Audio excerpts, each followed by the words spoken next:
Bom, o Arthur falou semana passada e eu vou repetir. Tô de cara como que o Mega tá cheio esses dias. Eu acho que aí a gente vai ter que estender a série até dezembro sobre sexo. Que eu acho que a gente chega nos 3 mil adolescentes aqui na sexta, né? Vai ser lá no Morumbi, o nosso encontro. E o mais engraçado, tanto de jovem que tá vindo, né? Nunca teve tanto jovem no Mega esses dias. Bom, a gente vai continuar falando sobre sexo. E semana passada a gente teve nosso primeiro encontro. O Arthur falou um pouquinho sobre o que Deus pensa do sexo, o que o diabo fez com o sexo. E eu queria relembrar alguns pontos sobre isso, tá? O primeiro ponto que a gente aprendeu é que sexo é algo magnífico, tá? Foi Deus quem fez o sexo. E o sexo ele não é uma consequência do pecado. O sexo não é do diabo. Deus criou o sexo. Deus te criou planejando esse momento para a sua vida. Tá? Isso é algo que a gente precisa ter em mente. O sexo não o sexo criado por Deus e feito da maneira como Deus espera, como Deus planejou, não é algo sujo. Tá bom? A segunda coisa que a gente aprendeu na semana passada foi que Deus colocou em nós esse instinto, o instinto sexual. O problema é que o pecado nos fez perder o controle desse instinto. Então, você se sentir atraído por outra pessoa do sexo oposto, isso não é errado, tá? O errado é quando a gente não tem o controle sobre isso, quando a gente se torna escravo daquilo, tá? Uma frase que o Arthur falou semana passada, que eu achei muito interessante, é que a partir do momento que a gente para de lutar contra algo, a gente se torna escravo dela. O problema é quando a gente para de lutar contra o desejo desenfreado na nossa sexualidade. Tá bom? E a terceira coisa que a gente aprendeu na semana passada foi que Deus criou o sexo para o ambiente do casamento. Tá? O sexo, ele foi feito pro casamento. Eu queria reafirmar isso, que o casamento é o sexo. Tá bom? Para Deus, você está casado com uma pessoa quando há relação sexual. Foi para isso que Deus criou o sexo. Para que, como a Bíblia diz, você se tornasse uma carne com a outra pessoa. Tá bom? Bom, eu sei que está todo mundo querendo ouvir sobre sexo. Mas eu queria falar sobre uma outra coisa antes do sexo. Tá? Então não fica triste comigo, não fica bravo. Isso não é uma isca, tá? Para vocês virem. A gente vai falar sobre sexo. Mas antes, eu queria falar sobre uma outra coisa. Eu tenho conversado muito com a Thaís lá em casa e com o Arthur aqui no escritório, que o Arthur não mora lá em casa, que o Juan gostou, que às vezes a gente fica trazendo muito número para vocês, né? Tipo, tantas pessoas, tantos adolescentes já tiveram relação sexual, tantos adolescentes grávidos, e em outras séries também a gente traz muito número, mas que não são os números que vão te mostrar o que a Bíblia diz daquilo. E se você entender o que a Bíblia diz daquilo, você vai entender qual atitude você precisa ter. Tá bom? Então eu queria, antes da gente entrar no assunto sexo em si, eu queria que a gente falasse sobre um outro assunto antes. Mas a gente vai chegar no sexo, não fica bravo comigo. Tá bom? Eu queria trazer idolatria para a gente conversar. Às vezes, quando a gente fala assim, idolatria, parece que não tem nada a ver com sexo. Você vai falar sobre idolatria. Na verdade, eu nem sei o que é idolatria. Mas eu sei que isso na palavra não tem nada a ver com sexo. E eu vou te mostrar que o grande problema da nossa sexualidade distorcida, muitas vezes, tem a ver com o nosso problema com idolatria. Tá bom? Para isso, eu quero trazer um versículo, que está em Jeremias 2,13, que fala o seguinte: pois meu povo cometeu 2 maldades. Abandonaram a mim a fonte de água viva e cavaram para si cisternas rachadas, que não podem reter água. Se você ler esse texto por ler, não faz sentido nenhum. O que isso tem a ver com idolatria? E mais, o que isso tem a ver com sexo? O meu povo cometeu 2 maldades. Primeiro, abandonaram a mim a fonte de água viva e cavaram para si cisternas rachadas, que não podem reter água. E eu já li esse texto várias vezes na Bíblia. E sabe aquele texto que quando você lê, você lê e passa para o próximo, porque ele não faz sentido para você? E muitas vezes esse texto não fez sentido para mim. E essa semana eu estava escutando algumas pessoas falando sobre o assunto, e uma dessas pessoas trouxe esse texto com uma ótica muito legal. E eu falei, cara, agora fez todo sentido para mim esse texto. Cisterna é um poço que as pessoas cavam para reter água, tá? Isso é muito comum em lugares no sertão, tem vários projetos que eu conheço, de empresas ou de organizações religiosas, que eles têm um projeto de criar cisternas em lugares onde não tem água.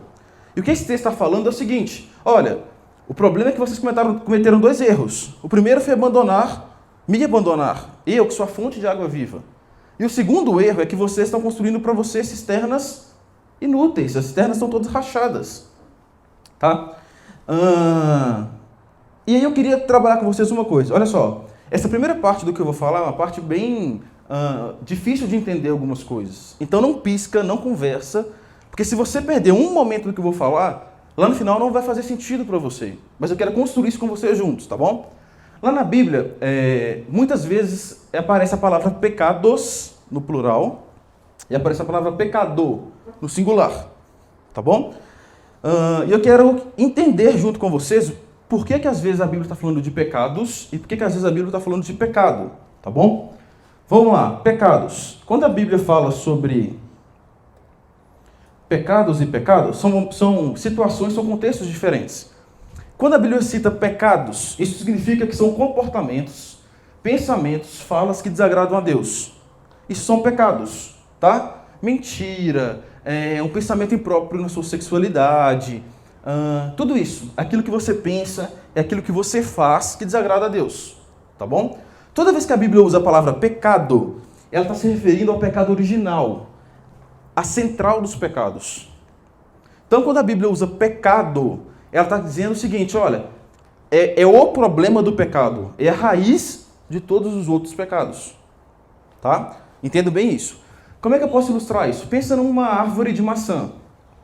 Cada maçã dessa árvore é um pecados, tá? A árvore de maçã, a raiz, o tronco, é o pecado. Qual que é o problema da igreja? Principalmente agora eu vou falar sobre sexualidade. Por muito tempo a igreja falou o seguinte, para a gente não ter que explicar as coisas, para a gente não ter que tocar em assunto que vai despertar algo em alguém, vamos falar que é do diabo. É muito mais fácil. Então, a pessoa crescia na igreja e falava assim, por que eu não posso fazer sexo antes do casamento?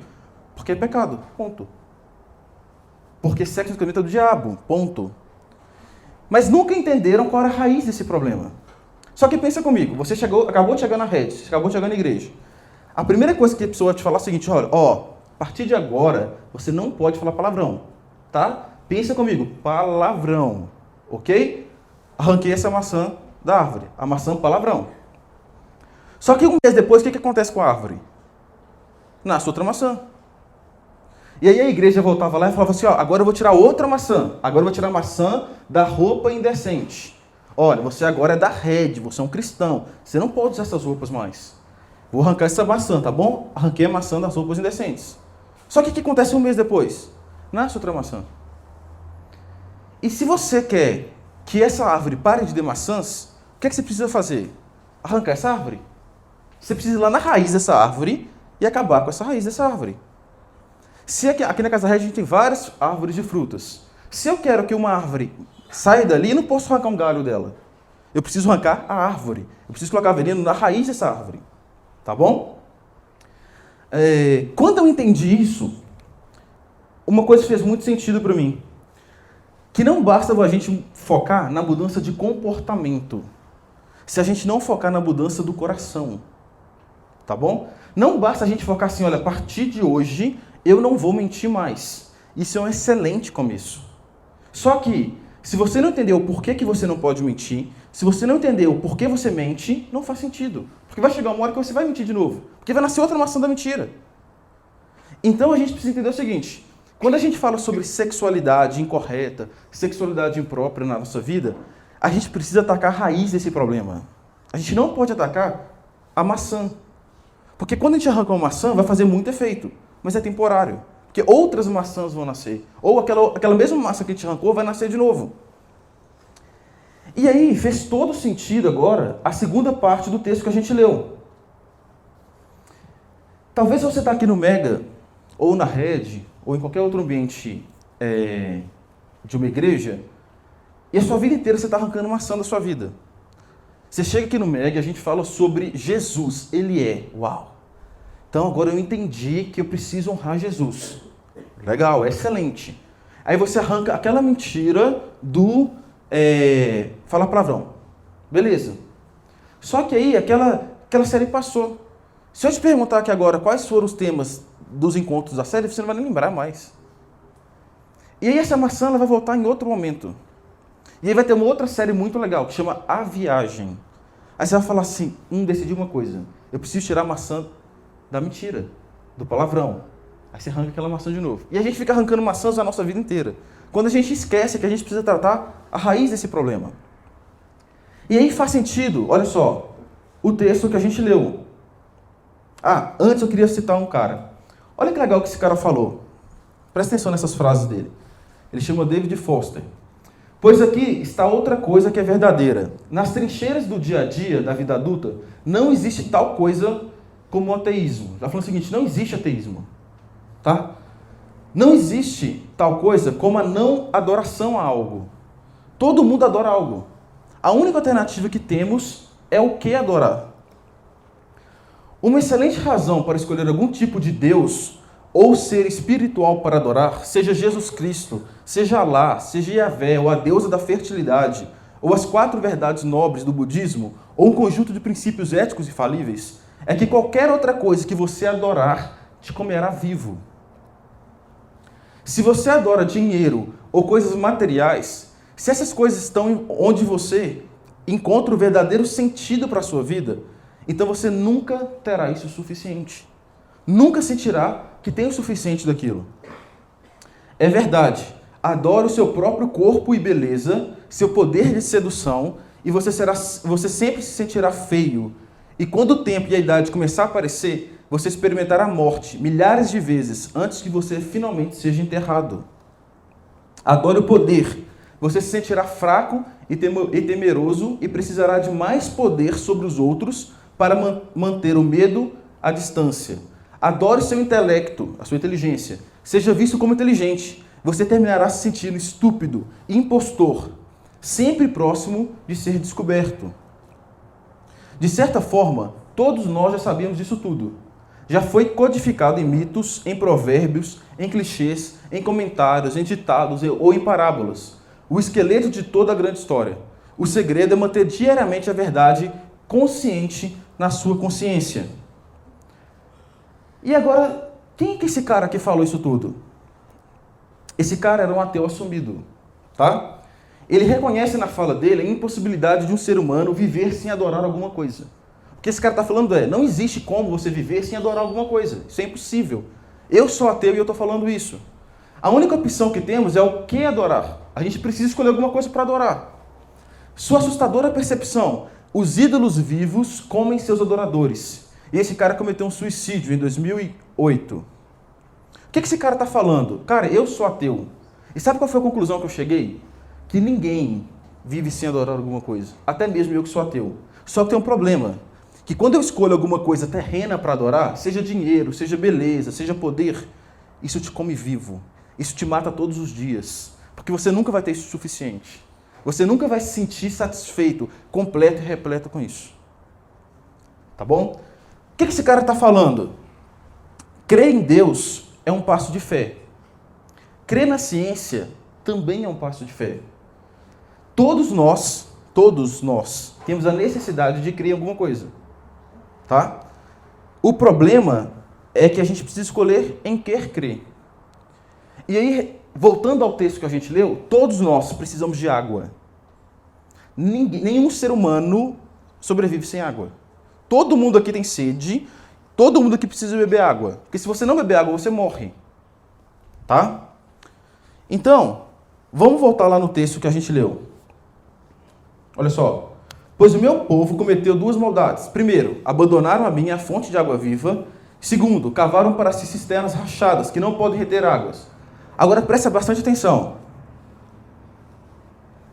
O segundo erro são os pecados. Aquilo que eu falei, são os atos, pensamentos que a gente tem que desagradar a Deus. O primeiro erro é o pecado. Eles abandonaram a Deus. Por eles abandonarem a Deus, eles cometeram vários pecados. Deu para entender? Vamos lá, foca aí que vocês vão entender no final, tá? Olha só, a fonte dos pecados foi esse aqui, ó. Abandonaram Deus, abandonaram a água viva. Por terem cometido o pecado, começaram a cometer vários pecados. Tá bom? Deixa eu te falar, qual que é o problema de cisternas rachadas? Cisternas rachadas traz água poluída, traz água com lama, traz água impura para beber. O que Deus está falando aqui? Olha só, por vocês terem abandonado a fonte de água viva, vocês estão se contentando com água com lama. Vocês tinham uma fonte de água eterna, insaciável, potável. Só que vocês estão preferindo beber água com lama, água com lodo. Quando eu entendi isso, eu falei, cara, a gente está vivendo da mesma forma. Por a gente ter o pecado em nós, a gente comete vários pecados. Tá? Vamos lá. Qual que é o maior pecado disso tudo? Não amar a Deus sobre todas as coisas. Essa é a fonte do pecado. Quando eu não amo Deus acima de todas as coisas, eu estou cometendo o pecado da idolatria. Olha que sério isso. Se Deus para você não é a fonte principal de vida, não é a fonte principal de alegria, outra coisa vai ocupar esse lugar. E aí você está idolatrando essas coisas, porque isso se tornou maior do que Deus. Então, o nosso maior problema, voltado para a idolatria, é não amar Deus sobre todas as coisas. E deixa eu te falar uma coisa. Você lembra que aquele cara ateu disse que nós precisamos adorar alguma coisa? Olha só, bastante atenção. Deus te criou para adorar a Ele. Dentro de você tem um instinto de adorar a Deus. O seu coração foi programado para adorar a Deus. Só que quando você fala assim, Deus não existe, eu não quero adorar Deus, eu não quero entender que esse cara é maior do que tudo na minha vida. Seu coração vai falar assim, fechou, cara, tamo junto. Só que agora é o seguinte, se vira, porque eu estou programado para adorar alguma coisa. Então você vai ter que colocar alguma coisa no lugar de Deus. É isso que seu coração te fala. Quando você fala assim, cara, Deus para mim não existe, Deus para mim não faz o que eu quero parar de acreditar em Deus. Seu coração vai falar assim, beleza, você tem vontade, só que se vira, porque eu fui programado para adorar alguma coisa. Então você vai ter que encontrar alguma coisa para colocar no lugar. Aí você chega na sua escola e fala assim, uau, Deus é incrível, Deus é majestoso, Deus controla tudo. Aí seu amigo da escola fala o seguinte, quem te falou isso? Por que você acredita nisso? Aí você para e fala, não, mas o Abner falou isso no Mega, o Arthur fala isso toda semana. O Matos fala disso todo domingo. Aí ele vai falar assim, então você acredita porque o Matos falou?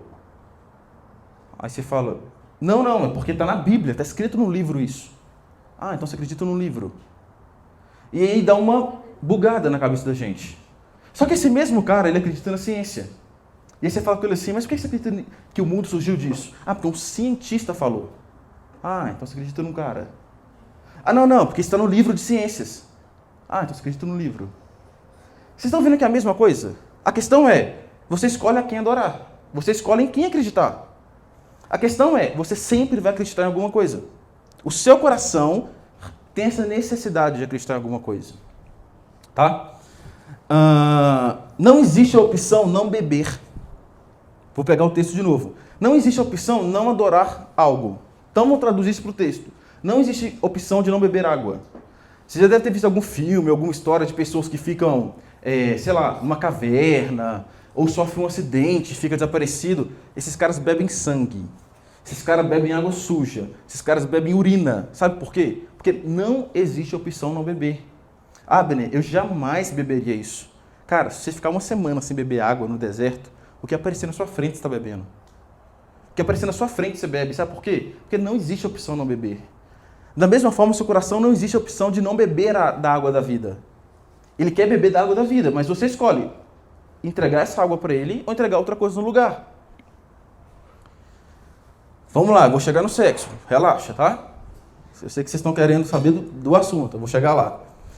Eu quero fazer uma pergunta para vocês. Responde isso para mim. Quando eu, tracinho, minha vida terá sentido? Vamos lá. Quando eu, espaço, vírgula, minha vida terá sentido. O que você colocaria nesse espaço? Não precisa responder não, para você não passar vergonha, tá? Mas pensa na sua cabeça. Quando acontecer na sua vida faz sentido? Ah, Beni, quando eu arrumar um namorado. Quando eu viajar para as Ilhas Maldivas. Quando o Palmeiras ganhar o Mundial. Né? O que você colocaria naquela lista, aquele espaço? Quando espaço, minha vida fará sentido. Aí talvez você fale assim, não, Abraão, mas eu sou muito novo. Eu não consigo pensar lá na frente. Eu não sei nem o que vou almoçar amanhã. Tá, então deixa eu mudar a pergunta. Se eu perder espaço, a minha vida perde o sentido. O que você colocaria ali? O que se você perdesse, a sua vida ia desmoronar? Quando eu converso às vezes com algum adolescente, aí eu falo assim, você quer saber o que eu penso? Quero. Termine esse namoro. Ah, Biner, mas se eu terminar esse namoro, a minha vida perde o sentido. Eu deixo de ser, eu vou morrer se isso acontecer. Então é porque você colocou naquele espaço namorado. E o seu namorado é a sua identidade. Tem gente que chama o namorado de vida. Ah, vida. Eu sei que quem chama o namorado assim não está querendo dizer isso, mas se a gente pegar o sentido literal da palavra, é o seguinte: se eu perder meu namorado, eu perco a minha vida. E aí você pode preencher essas lacunas ali da frase com o que você quiser. Só que deixa eu te falar, o que você colocar ali é o que você honra e valoriza. Tá bom? Deixa eu te falar, se o que você valoriza na sua vida é dinheiro, presta bastante atenção nessa parte. Se o que você valoriza na sua vida é dinheiro, você vai valorizar e admirar pessoas que têm dinheiro. Você vai chegar para uma pessoa, a primeira coisa que você vai olhar, tipo, que marca que é essa roupa que ela veste? Peraí, que carro que ela tem? Qual restaurante ela come? Se essa pessoa te mostrar que ela tem isso tudo, você dá valor para ela. Você começa a admirar ela, você começa a honrar ela. Só que a pessoa que não tem, você descarta. Se o seu Deus é o status, cara, eu valorizo o status. Então deixa eu ver quantos seguidores esse cara tem no Instagram. Deixa eu ver, agora a moda é comentários, né? Antes era curtidas, agora tem que ter muitos comentários. Deixa eu ver quantos comentários a foto dessa menina tem. Ah, então eu valorizo ela, então eu honro essa pessoa, eu admiro essa pessoa. Agora, o cara que tem 12 curtidas na foto, não serve para mim.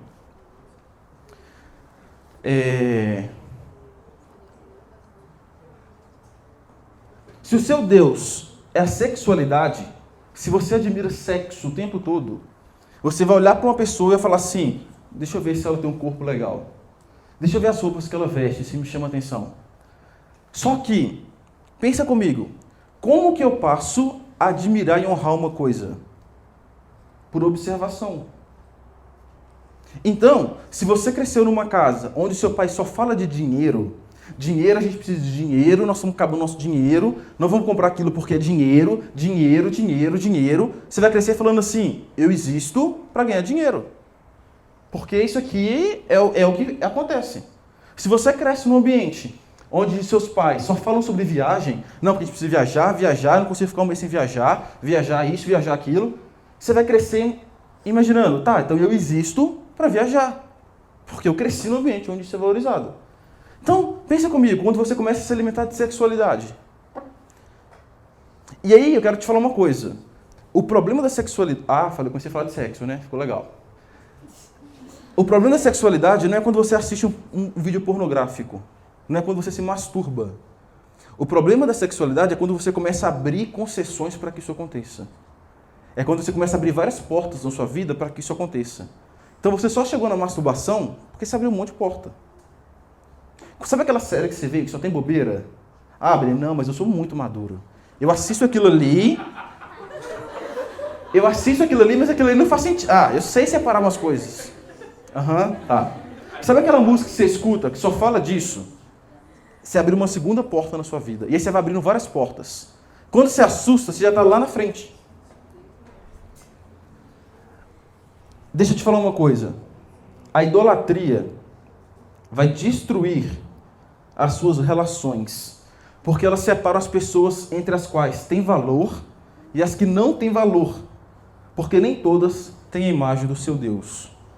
Eu coloquei Deus com letra minúscula, eu não estou falando de Deus Pai, tá? Deus Trindade. Eu estou falando do Deus que você criou para você. É o dinheiro, é a sexualidade, é o status, é a fama na escola. Qual que é o problema da idolatria? É que ela separa pessoas. Você olha para a pessoa e fala, uau, a imagem do meu Deus, o Deus que eu quero para mim, está refletido naquela pessoa. Então ela é importante para mim. Agora, nesse aqui não está, então descarta essa pessoa. Esse é o grande problema da idolatria. É que você começa a colocar coisas no lugar de Deus. Tem uma frase do Tim Keller que ele fala o seguinte: um ídolo é qualquer coisa mais fundamental do que Deus para a sua felicidade, sentido na vida ou identidade. A série que você assiste lá no Netflix, ela não está preocupada em atingir a sua teologia. Ela não está falando assim, deixa eu saber o que esse menino pensa de Deus para eu falar sobre isso. Não. Ela quer atingir o seu coração. A música que você escuta do MC alguma coisa, que eu nem sei os nomes mais, ela não está preocupada em saber se Deus para você é Deus Pai, se Deus é... Não. Ele quer atingir o seu coração. Tem uma frase do... Deixa eu ver se é a próxima aqui. Não, vou falar depois, tá? O que se torna hábito para você, isso é um ponto importante. O que se torna hábito para você mostra quem habita em você. Vamos lá. O que se torna hábito para você mostra quem habita em você. Hábito abre porta para habitação. Tá? Então aquilo que você pratica é aquilo que você alimenta. Tá? E aí quando você começa a se alimentar de pornografia, isso se torna um hábito para você, porque aquilo começa a ocupar o espaço de Deus no seu coração. Pensa comigo aqui. Quem aqui já ouviu algum cientista, algum médico, alguma pessoa falando que Coca-Cola faz mal para a saúde? Todo mundo. Quem aqui ainda bebe Coca-Cola? Você acredita que Coca-Cola faz mal para a saúde? Então por que você bebe Coca-Cola? Presta atenção. Nós não agimos de acordo com aquilo que a gente sabe. A gente age de acordo com aquilo que a gente ama. Você não faz o que você faz baseado naquilo que você sabe que tem que fazer ou que não tem que fazer. Você faz o que você faz baseado naquilo que você ama, naquilo que mora dentro do seu coração. Então é por isso que a gente bebe Coca-Cola. Por isso que eu bebo Coca-Cola todos os dias. Porque eu sei que faz mal para a saúde, eu sei que isso vai me matar, mas eu amo. E aí, eu quero trazer essa frase aqui. Esse cara é um cantor, e ele falou o seguinte: deixe-me fazer as músicas de uma nação, e eu não me importo com quem cria as leis dessa nação. O que esse cara está dizendo? As músicas de uma nação ditam como essa nação vive. O que ele está falando? Aquilo que você ama, que você escuta todo dia, que você se alimenta, é a forma como você vai agir. Tem uma outra frase que eu acho muito interessante que fala o seguinte: se você quer saber o que a próxima geração vai fazer, escute as músicas que estamos produzindo hoje. Então, se você quer saber como vocês vão ser como adultos, é só vocês pegarem as músicas que vocês escutam hoje. Eu não preciso falar mais nada, né? Se você quer saber como seus filhos vão ser, como que eles vão ser como adultos, escute as músicas que vão estar tocando quando eles forem crianças. E não adianta fazer cara de assustado para mim, porque eu sei que vocês escutam tudo. Agora, que música você está falando? Nossa, só escuta a playlist do Mega. Não. Então, o que esse cara está falando? Eu atinjo o seu coração e você se torna aquilo. Parafraseando ele fala o seguinte: me dá as músicas que tocam em algum país que eu vou te falar como é que essa população age. Eu não preciso ler as leis desse país. Eu não preciso saber o que é permitido e o que não é permitido ali. Eu só preciso saber as músicas que eles escutam. Porque a lei não vai frear as músicas que você escuta. Se as nossas músicas só falam sobre pornografia, nós somos um país pornográfico. Não, Abril, mas no Brasil tem uma lei que fala que um cara maior de idade não pode casar com uma menina menor de idade. Tá, mas as músicas falam o contrário. De 10 músicas de funk, 7 falam a palavra novinha. Tá querendo dizer o seguinte: menor de idade. Vou traduzir para você. e a gente escuta, isso achando legal. Então não tem lei que vai te barrar de se alimentar disso, tá bom?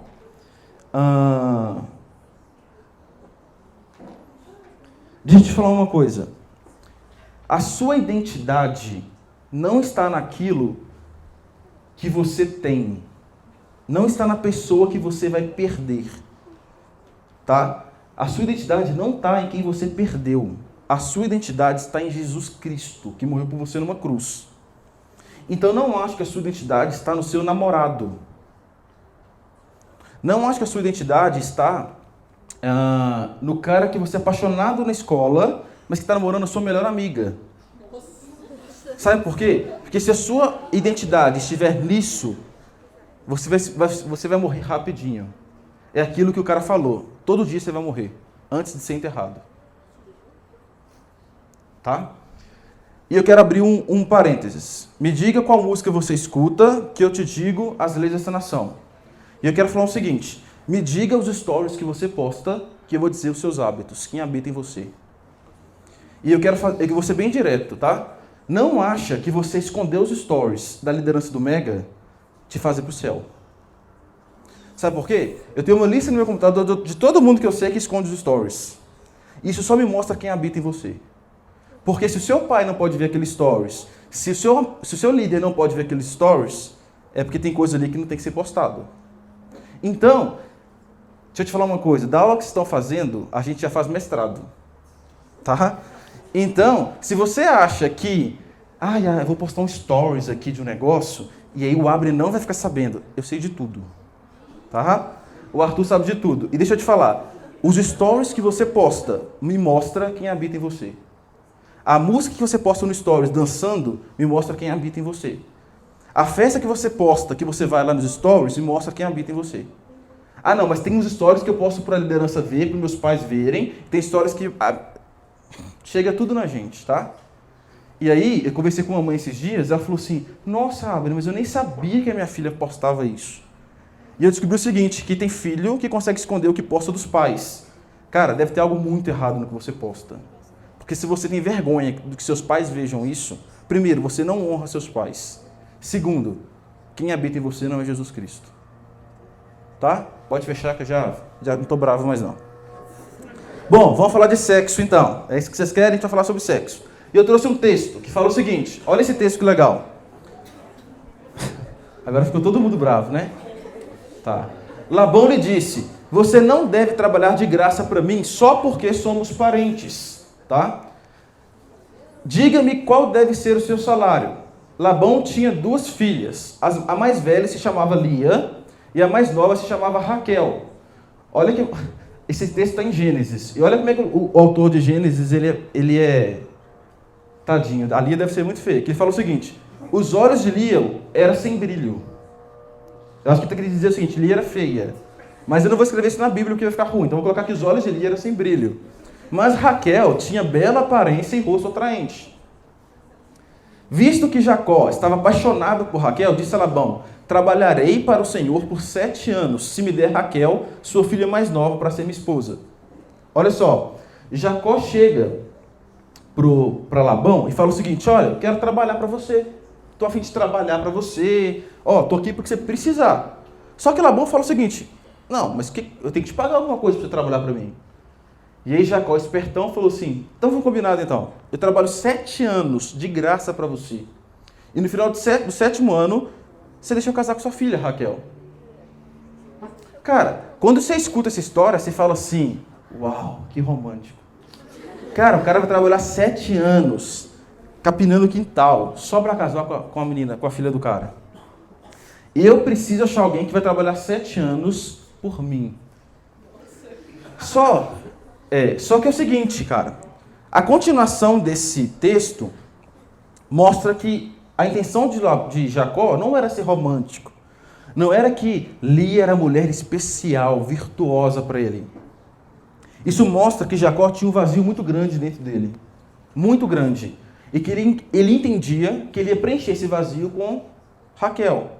Lembra daquilo? Quando a gente perde a fonte de água viva. Se a gente tira a adoração de Deus no nosso coração, a gente procura colocar essa adoração em outra coisa. E provavelmente Jacó estava assim. Jacó falou o seguinte: tudo o que eu preciso na minha vida é Raquel. Era aquilo assim, se um dia eu tiver Raquel, a minha vida faz sentido. Era isso que ele estava falando. Eu vou trabalhar 7 anos debaixo de sol, porque se eu tiver Raquel, eu estou satisfeito. Minha vida faz todo sentido. Só que olha como é que esse texto continua.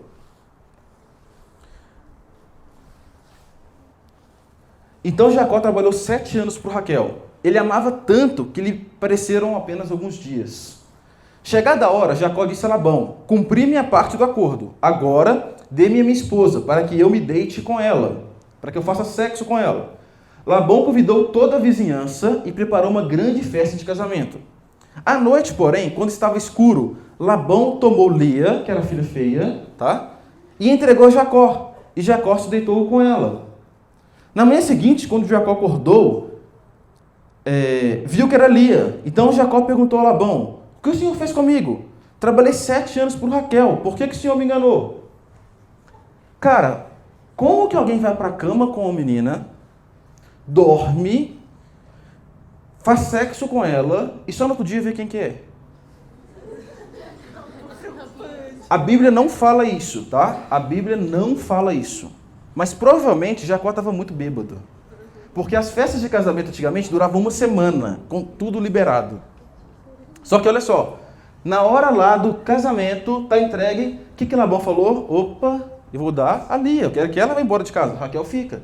Então vai Lia com Jacó, Jacó pega a Lia, vai para a lua de mel, dorme com Lia, no outro dia de manhã ele olha para o lado e fala: opa, filha errada. Sabe o que aconteceu?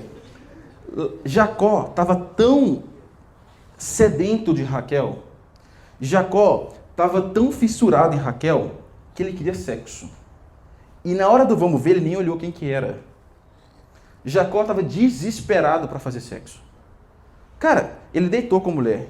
Ele fez sexo com a mulher. Sem perguntar assim: oi, tudo bem? Deixa eu ver sua voz, se é de Raquel mesmo. Deixa eu olhar o seu rosto, se é Raquel mesmo. Ele trabalhou 7 anos porque o vazio dele era sexo. E aí quando chegou no dia, cara, que viesse era lucro. Para ele era Raquel, vai ser o dia da minha vida. Tá? Aprenda uma coisa: todas as vezes que você idolatrar Raquel, você vai ganhar Lia. O que isso está dizendo? Toda vez que você idolatrar dinheiro, você vai se sentir pobre. Toda vez que você idolatrar sexo, você vai se sentir sozinho. Toda vez que você idolatrar beleza, você vai se sentir feio. É isso que esse texto está falando com a gente. Se alguma coisa é tão grande para você a ponto de você trabalhar 7 anos de graça por ela, isso tomou o lugar de Deus na sua vida.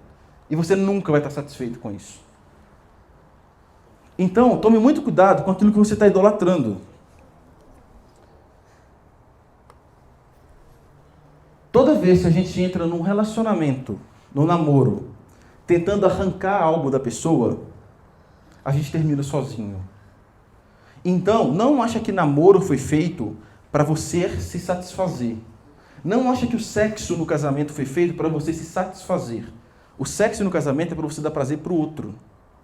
E quando você entra num relacionamento onde a sua prioridade é se entregar para o outro, e eu não estou falando isso sexualmente, estou falando isso de coração, de vontade, de sonho. É você falar assim: eu amo tanto essa pessoa que eu vou me entregar por ela. É o amor de Jesus, porque o amor de Jesus é o amor que se entrega na cruz.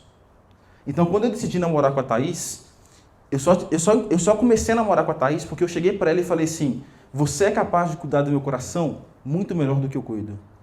E eu sou capaz de cuidar do seu coração muito melhor do que você cuida. Então eu vou entregar meu coração na sua mão e eu vou cuidar do seu coração muito bem. E eu vou morrer se for preciso para cuidar do seu coração. Só que o problema é, a gente chega no namoro e pensa o seguinte: olha, no namoro ele tem que me levar nas nuvens. O beijo dele tem que ser o melhor de todos. Casamento é uma escolha racional, não emocional. Você não casa uma pessoa porque, ela é tão linda. Nossa, mas ele é tão romântico. Casamento é uma escolha racional. Você escolhe com a cabeça, não com o coração. Sabe por quê? Porque 99,9999% dos divórcios não são porque o cara beija mal. Não é porque a mulher beija muito mal. É porque na parte racional do negócio não bateu. Só que o problema é que no nosso namoro a gente está preocupado em prazer. Nós somos a geração do prazer a qualquer custo. Se eu estou a fim de beijar alguém, eu beijo. Eu não estou nem aí para as consequências disso. Se eu estou a fim de transar com alguém, eu transo. Não estou nem aí para as consequências. Nós somos uma geração do prazer a qualquer custo. E aí no seu namoro, você começa a beijar o cara. Você fala, opa, ele beija bem. Ou então a menina, uau, essa menina beija muito bem. E aí os seus hormônios começam a ficar loucos. Nossa, hormônio, vamos lá. E aí você escolhe casar com alguém baseado nas decisões que os seus hormônios tomaram. Você chega lá no namoro e fala assim, eu preciso casar porque esse cara na cama deve ser muito bom. Eu preciso casar com essa menina porque na cama ela deve ser muito bom. Quem está escolhendo isso são os seus hormônios, não é o seu racional. Você não está casando porque ela é uma menina temente a Deus. Você não está casando porque ele é um cara que te respeita. Você está casando pelo prazer que ele te dá. E aí está o grande problema de um namoro errado. Porque você beija, você passa a mão onde não tem que passar, você deixa a mão ser passada onde não tem que passar, porque você quer que os seus hormônios escolham o cara da sua vida, escolham a menina da sua vida. E aí você começa a sentir muito prazer. Uau, nossa, eu nunca senti isso na minha vida. E aí cada dia vai melhorando, vai melhorando. Aí você casa com a pessoa. Só que quando chega lá dentro, casamento não é sexo. Todo mundo acha assim, quando eu casar, eu vou fazer sexo todos os dias. Coitado de vocês. Sabe por quê? Casamento é relacionamento. Casamento é eu acordar todo dia e falar assim, eu escolhi amar a Thaís hoje, porque é muito difícil amar ela, mas eu escolhi amar ela. Ela acordar todo dia e falar assim... eu escolhi amar o Abner porque ele é muito chato, ele é insuportável, mas eu escolhi amar ele. Isso é casamento. Tem dia que eu tô com vontade de matar a Thaís. Tem dia que a Thaís tá com vontade de me matar. Isso é casamento. Casamento não é sexo. E aí, se você for pegar um índice de divórcios e entrevistar essas pessoas, pouquíssimas delas estão terminando porque o cara, porque ele faz sexo muito ruim, porque ela faz sexo muito ruim. Não, é porque falta racional nos dois. O problema é racional, o problema não é de hormônio. Só que o problema é que a gente escolhe com quem a gente vai casar através dos nossos hormônios. Tá bom? E eu quero trazer 3 pontos. Primeiro ponto, como vencer o Deus da imoralidade sexual. Entenda esse Deus como Deus do D minúsculo, tá? O Deus que você escolheu ter para a sua vida no lugar do Deus Pai, do Deus Criador de todas as coisas. Quando você escolhe que a imoralidade sexual vai ser um Deus da sua vida, eu quero te dar algumas dicas de como vencer a imoralidade sexual. E a Bíblia, eu amo a Bíblia, sou apaixonado pela Bíblia. E a Bíblia ela é muito clara, ela te dá uma dica para você vencer a imoralidade sexual. Se você fizer isso, você vence a imoralidade sexual. Tá? E a dica é, olha que versículo grande. Fujam da imoralidade sexual. A Bíblia só fala isso de você. Imoralidade sexual, foge, sai vazado, porque isso é ruim, você não vai vencer isso.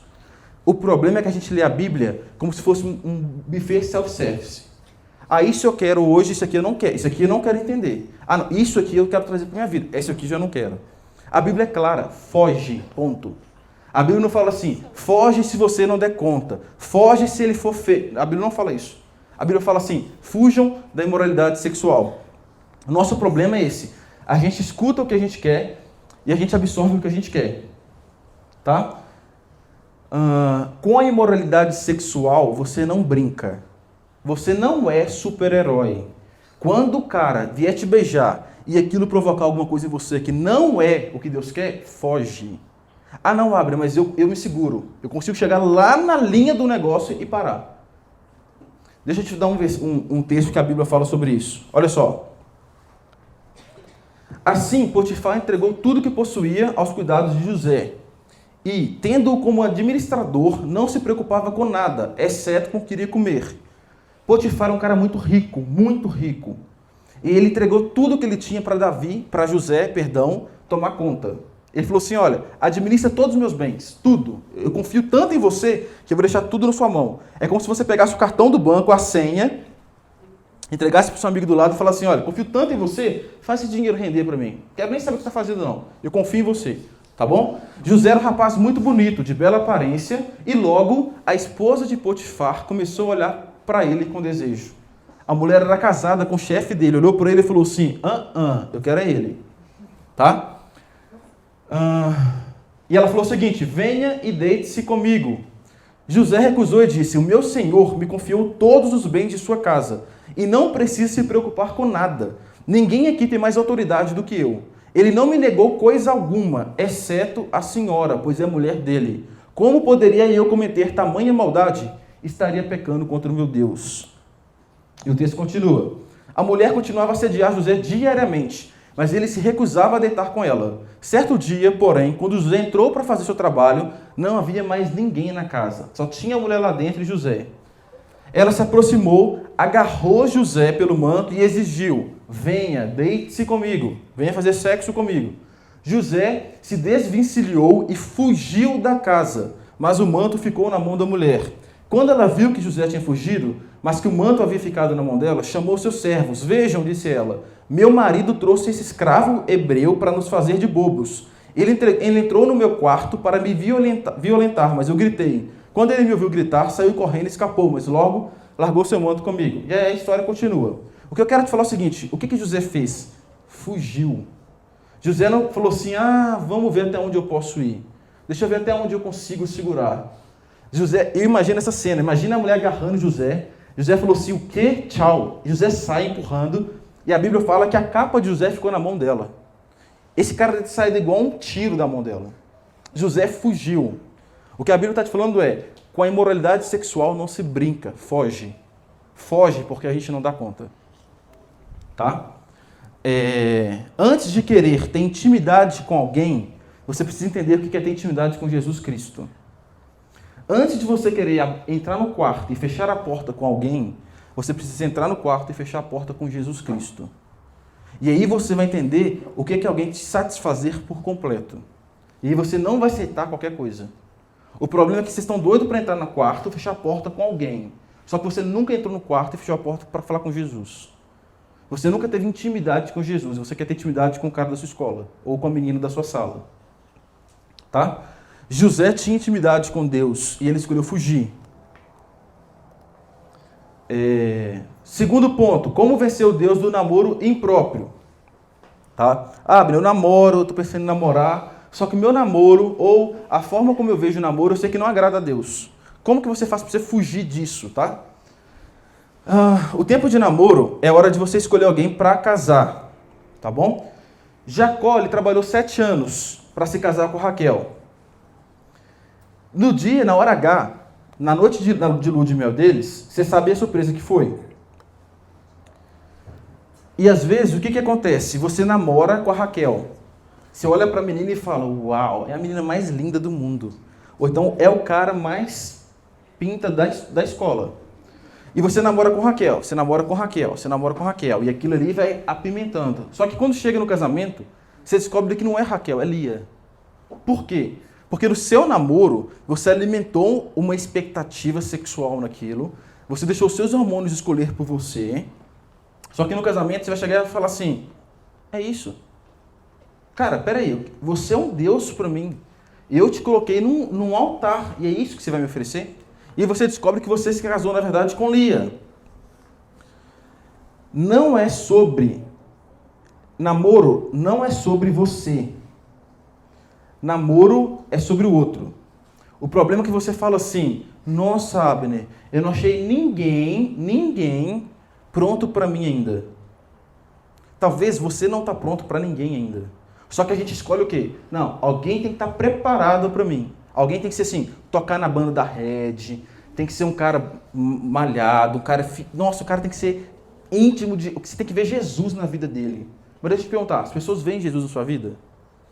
O problema é que a gente se prepara durante a nossa adolescência para receber a melhor pessoa.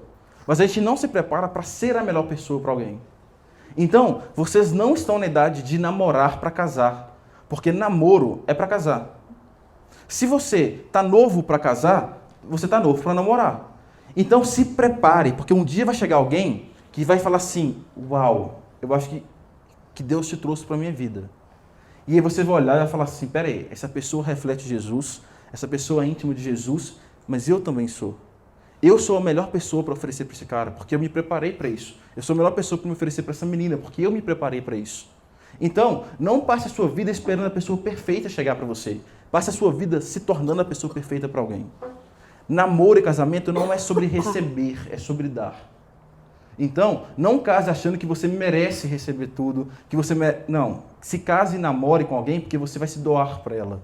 Você tem tanta coisa de Deus na sua vida que você vai doar isso para ela. Isso é namoro. Tá bom? Outra coisa sobre namoro. Jugo desigual. O que é um jugo desigual? É quando você namora com alguém que não tem a mesma fé que você. É quando você acredita em Jesus Cristo e quer se casar com alguém que adora lá. Tá bom? Qual que é o problema disso? Vamos lá. Quando alguém começa um namoro assim, para mim ele já começou errado. Abner, mas é porque é o seguinte, eu comecei a namorar com alguém e eu tô levando ele para a igreja. Namoro não é evangelismo, namoro é namoro. Tá? O namoro pode se tornar uma ferramenta de evangelismo, mas você não tem que entrar no namoro para evangelizar ninguém. Eu te dou um monte de panfletinho, você leva lá e entrega todo dia para ele. Se me beijar na boca, ele pode isso não. Tá? Namoro não é evangelismo, namoro é para casar, tá bom? Quando alguém fere esse princípio para mim, já começou errado, tá bom? Se você entendeu na nossa série sobre Jesus Cristo, que para seguir Jesus Cristo você precisa abrir mão de você precisa se abdicar das suas vontades por Jesus, comece a praticar isso na hora de escolher um namorado. Não, Abner, eu entendi que eu preciso carregar a minha cruz, eu preciso me matar, mas no meu namoro não. No meu namoro eu faço a minha vontade, não a de Jesus. Então você já começou errado, tá bom? Olha esse texto que a Bíblia fala. Não se põe em julgo desigual com os descrentes. Como pode a justiça ser parceira da maldade? Como pode a luz conviver com trevas? Que harmonia pode haver entre Cristo e o diabo? Como alguém que crê pode se ligar a alguém que não crê? Eu acho que não preciso falar mais nada. Toda vez que você pensar em namorar com alguém que não é cristão, lê esse texto e ele vai te responder. Tá? Se eu verdadeiramente amo ao Senhor, eu sei que tudo que eu tenho e o que eu sou precisa seguir a Cristo também, inclusive a minha família. Se você entende que você é um cristão, você tem que parar e pensar assim, então tudo que eu tenho, tudo que eu sou, precisa adorar a Cristo. Inclusive a família que você vai constituir. Então se você entendeu isso, você vai falar assim, não tem como eu casar com alguém que não compactua da mesma fé que eu. O que era o jugo? O jugo era um instrumento que se colocava sobre dois animais, para quando eles estivessem arando a terra, eles fossem na mesma direção. Então eles colocavam aquilo sobre dois animais, e aquele ali era a direção deles. Porque se deixasse longe, um ia para um lado, outro ia para o outro. Então o jugo, eles colocavam aquilo sobre os animais, para eles irem para a mesma direção. O que a Bíblia está falando é o seguinte, não tem como você colocar um jugo onde cada um vai para um lado. Porque você vai sofrer as consequências disso. Tá? Olha essa frase. Como você pode fazer para que a sua família sirva ao Senhor, se o Senhor não é necessariamente Senhor sobre toda a sua família? Difícil, né? Mas vamos lá. Como você pode fazer para que a sua família sirva ao Senhor? Só que o Senhor que você serve não é necessariamente o Senhor sobre todo mundo da sua casa. Outra coisa, como pode alguém dizer que ama o Senhor, mas isso não ser a primeira coisa que ela busca numa pessoa? Mas eu sou apaixonado com Jesus, eu respiro Jesus o tempo todo. Então isso tem que ser a primeira coisa que você tem que procurar na pessoa que você vai namorar com ela. Porque se não for, você não ama Jesus acima de todas as coisas. Tá bom? Terceiro e último, 5 passos para você vencer o Deus da pornografia. Tá? Aquilo que eu falei, a pornografia, ela só chega no status onde chega, porque você foi abrindo várias concessões para que isso acontecesse. Tá bom? Eu quero trazer 5 dicas. Quando eu era mais novo, eu fazia parte de um pequeno grupo, e um dia o meu líder chegou para mim e falou assim, Abner, semana que vem você vai dar o estudo do pequeno grupo. E eu entrei em crise, porque eu falei, eu sou muito sujo para dar o estudo de pequeno grupo. Eu fico vendo sites que eu não devia ver. Eu fico conversando assuntos com meus amigos que eu não devia conversar. E aí, eu fiquei em crise, e na hora eu falei assim, não, beleza, eu dou o estudo semana que vem. E eu ficava assim, meu Deus, eu não tenho condições. Até que eu cheguei para ele e falei assim, cara, deixa eu te falar uma coisa, eu não posso dar o estudo semana que vem. E ele falou assim, mas por quê? Você vai viajar? Eu falei, não, porque eu tenho um problema sério com pornografia. E ele falou comigo assim, então você é o cara mais capacitado para dar o estudo. E aí ele falou comigo assim, o primeiro passo você já deu, que é confessar isso para alguém. E agora a gente vai caminhar junto nesse sentido. E eu aprendi 5 pontos sobre isso. O primeiro ponto é se arrepender. E se arrepender não significa peso de consciência. Isso não é arrependimento. Ai, Abner, eu entrei num negócio e fiz um negócio que eu não devia ter feito, eu estou arrependido. Isso é peso na consciência. Arrependimento tem a ver com metanoia, que significa mudança de consciência. Olha esse texto que legal. Quem é ladrão, para de roubar. Em vez disso, use as mãos para trabalhar com empenho e honestidade. E assim, ajudar generosamente os necessitados. A Bíblia não está falando assim, olha, se você é ladrão, para de roubar. Ela não está falando isso. Ela está falando assim, se você é ladrão, você não vai mudar para cá. Você vai mudar para cá agora. Então, além de você parar de roubar, você vai trabalhar para dar para os outros. Isso é mudança de mente. Isso é mudança de coração. Então, arrependimento é você chegar e falar assim, eu entendi que eu estou errado. Eu entendi que eu estava andando para cá. Só que Deus me falou o seguinte, que eu preciso andar é para cá. Não é parar no meio do caminho e ficar virado para o mesmo lado. Não é virar um pouquinho só para cá e achar que isso é arrependimento. Arrependimento é mudança de consciência. Tá? Primeiro ponto, se arrependa do que você está fazendo. Segundo ponto, confesse o que você está fazendo. Olha esse texto. Portanto, confessem seus pecados uns aos outros e orem uns pelos outros para serem curados. A oração de um justo tem grande poder e produz grandes resultados. Tem outro texto que fala o seguinte: quem oculta seus pecados não prospera. Quem os confessa e os abandona recebe misericórdia. Procure alguém de confiança, alguém que você confia, que você sabe que pode caminhar com você, e confesse isso para a pessoa. O maior problema do nosso vício com a pornografia é o nosso orgulho. A gente é muito orgulhoso para procurar alguém para ajudar a gente. A gente se acha bom demais. O dia que eu quiser eu paro. Não para nada. Você precisa de ajuda e tem uma galera querendo te ajudar. Então, chega para alguém de confiança, chega para a gente da liderança, chega para um amigo seu que você sabe que vai te ajudar e fala, cara, eu preciso de ajuda. Eu preciso de ajuda porque sozinho eu não dou conta mais. Tá? Terceiro passo, faça com os outros o que você gostaria que fizesse com você. Guarda isso no seu coração e você nunca mais vai ter coragem de fazer o que você faz. Quando você está assistindo aquele vídeo pornográfico, imagina o seguinte, isso poderia ser a minha irmã. Isso poderia ser o meu irmão. E você não quer que ninguém faça isso com eles. Só que aquela pessoa que você está vendo lá, ela é irmã de alguém. Ela é irmão de alguém. Ela é filha de alguém. Então, quando você olhar para aquilo, você está bancando aquilo acontecer. Tem uma pesquisa que fala que a maioria das mulheres usadas em vídeos pornográficos são frutos do tráfico humano. Isso significa que são adolescentes da idade de vocês, que são sequestrados, torturados e vendidos para fazer aqueles vídeos. E toda vez que você dá o play no vídeo, aquele site ganha por clique. Quem compra peça roubada de carro está contribuindo para o roubo de carro. Quem assiste vídeo pornográfico está contribuindo para a pornografia. Então toda vez que você vai lá e acessa um site pornográfico, você está contribuindo para que aquilo ali se torne uma indústria cada vez maior. Então trate os outros como você gostaria de ser tratado.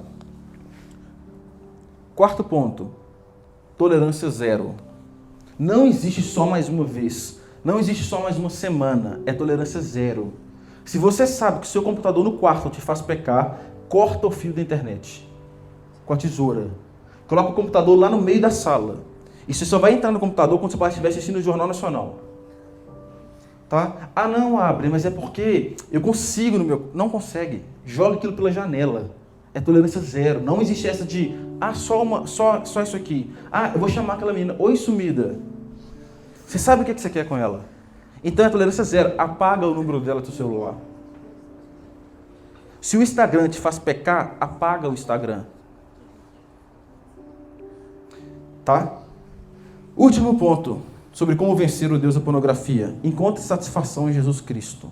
Jesus Cristo, ele é a fonte de satisfação completa para você. Se você estiver satisfeito em Jesus Cristo, você não vai precisar de mais nada para te satisfazer. Se você entender que Jesus Cristo supre todas as suas necessidades, você não vai precisar de encontrar suprimento para a sua necessidade em lugar nenhum. Tá? Para terminar, eu quero contar uma história. Conta a história que uma empresa precisava construir uma fábrica no meio de um espaço onde tinha muitas árvores. E essa empresa contratou um lenhador e falou o seguinte, olha, a gente quer te contratar que a gente precisa tirar todas essas árvores desse espaço aqui, porque a gente vai construir agora um núcleo novo na nossa empresa aqui. Esse lenhador foi para lá. Quando chegou lá, na primeira árvore que ele foi derrubar, ele viu que tinha um passarinho lá em cima. Esse passarinho era um passarinho fêmea, uma passarinha, começando a construir um ninho. E ela ia, buscava um galho pequenininho numa árvore e trazia para aquele lugar. Pegava uma folha na outra árvore e colocava naquele lugar. Ele olhou para aquilo e falou assim, cara, é perda de tempo que ela está fazendo, eu vou derrubar essa árvore. Eu não posso deixar ela construir esse ninho aqui. Eu preciso fazer ela entender que ela precisa ir para outra árvore. E ele teve uma ideia, ele falou o seguinte, vou pegar um machado do lado que não corta e vou começar a bater nessa árvore. Que aí ela vai voar e vai encontrar o lugar certo para fazer o ninho. E ele começou a fazer isso. Batia muito forte na árvore. E a árvore balançava, chacoalhava a árvore. E a passarinha ficou toda assustada, voou e foi para uma outra árvore. E ele falou, não, eu também vou derrubar essa árvore. Você não pode fazer seu ninho aí, é perda de tempo. Você vai desperdiçar seu tempo fazendo o ninho aí. E ele fez a mesma coisa com a segunda árvore. Batia lá com madeira, chutava aquela árvore, balançava. E o passarinho ficava assustado e voou para outra árvore. E ele falou, não é aí que você tem que ir. Eu também vou derrubar essa árvore. E assim ele foi fazendo. Em todas as árvores que ela pousava. Pensa comigo. O que essa passarinha pensava? Qual era o sentimento que ela tinha? Meu Deus, esse cara odeia a árvore. Ele odeia a árvore. Toda árvore que eu vou, ele quer derrubar. Segundo, esse lenhador, ele odeia passarinho. Olha como é que ele está me tratando. Olha o que ele está fazendo com a minha vida. Olha o tanto de passarinho que tem aí, porque ele está atrás de mim. Ah lá, eu estou vendo outro passarinho na outra árvore. Por que ele não está sacudindo aquela árvore? Até que esse passarinho voou e foi para uma rocha. E quando ela pousou na rocha, o lenhador falou assim, é isso. Agora você pode fazer seu ninho. Porque nessa rocha eu não vou derrubar. Deus vai sacudir a sua vida todo dia. Deus vai chacoalhar a sua vida todo dia. E o que a gente tem visto com essa série de pessoas que a gente tem escutado é que Deus está chacoalhando forte, muito forte. Sabe por quê? Porque você fica indo de braço em braço, de boca em boca. E Deus te fala assim, não, eu vou derrubar, eu vou acabar com isso. Não vai para esse cara, não vai para essa menina, eu vou sacudir isso aí. Aí você fica, ai Deus, por que comigo? Todas as minhas amigas estão namorando, todos os meus amigos já transam. Vai lá preocupar com eles, para de me incomodar com isso. E aí você vai para outra pessoa. E Deus fala de novo, não, você não entendeu, não é aí que eu quero que você constrói seu ninho. E ele te sacode, ele te machuca. E você fala, nossa, Deus não me ama, Deus não existe. Porque todos os meus amigos estão fazendo, por que ele só pega no meu pé? E aí você vai para outro braço, outra boca. Deixa eu entender. O que Deus quer é que você construa o seu ninho numa rocha. E essa rocha é Jesus Cristo. Quando você entender que você precisa colocar seu coração nessa rocha, quando você entender que você precisa criar intimidade com essa rocha, Deus vai falar assim, agora você entendeu o que eu quis dizer. Agora eu não vou te sacudir mais, agora eu vou te fazer prosperar nessa rocha. Para a gente terminar, lembre-se, Jesus ele não veio para te pedir muita coisa. Jesus veio para te pedir tudo. E pedir tudo significa o seu coração, a sua virgindade, a sua pureza, o seu entendimento de relacionamento. Jesus quer tudo. Jesus não quer só o seu domingo. O seu domingo é do Senhor, é de Jesus. Ele quer a segunda, ele quer a terça, ele quer a quarta, a quinta, a sexta, o sábado. Ah não, Abner, a minha família, eu já vi que não tem jeito. A minha família está destruída. Então a minha família eu entreguei nas mãos de Deus. Agora, o meu namoro não. Jesus, ele não veio para te pedir muita coisa. Ele veio para te pedir tudo. Então, se você não entregar tudo na mão de Jesus Cristo, para ele você não entregou nada.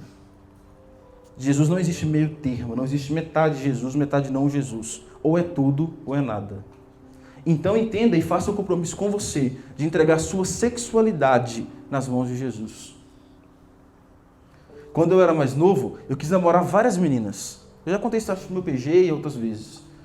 O dia que eu falei assim, quer saber? Eu vou parar de correr atrás. Porque não é de Deus. O dia que eu entendi e eu descansei nisso, eu conheci a Thaís. E a gente casou um tempo depois. O que eu estou querendo te dizer? Que você vai encontrar a pessoa perfeita para você quando você deixar Deus trazer essa pessoa para a sua vida. E você parar de ficar ciscando procurando gente. Ah, eu tenho 12 anos, não encontrei meu namorado até hoje, vou morrer encalhado. Deixa eu te falar uma coisa. Você tem 12 anos. Você tem uma vida inteira para viver. E namoro está lá na frente, não é agora. Então, Deus quer de você o seu corpo, a sua alma e o seu coração.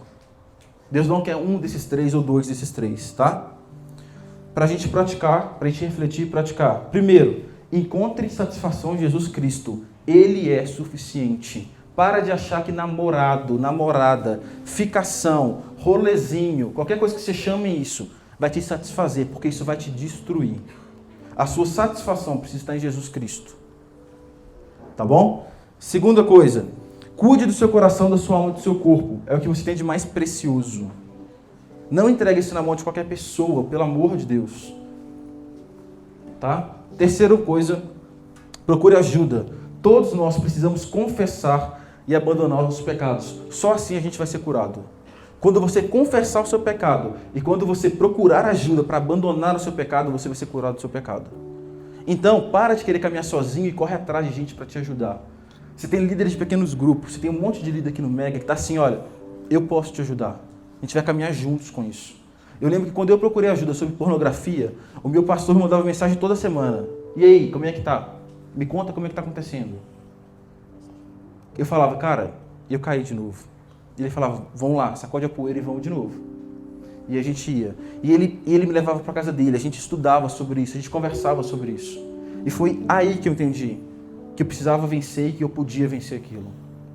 Então não caminhe sozinho, tá bom? Abaixe sua cabeça.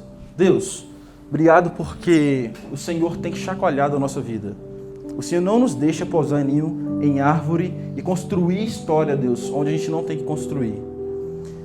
E a nossa oração é que o Senhor chacoalhe ainda mais forte, que o Senhor incomode ainda mais forte o nosso coração, Deus. E que a cada dia que passe, que a cada passo que a gente der, a gente busque satisfação no Senhor. Satisfação completa, satisfação plena. Que esse seja o objetivo da nossa vida.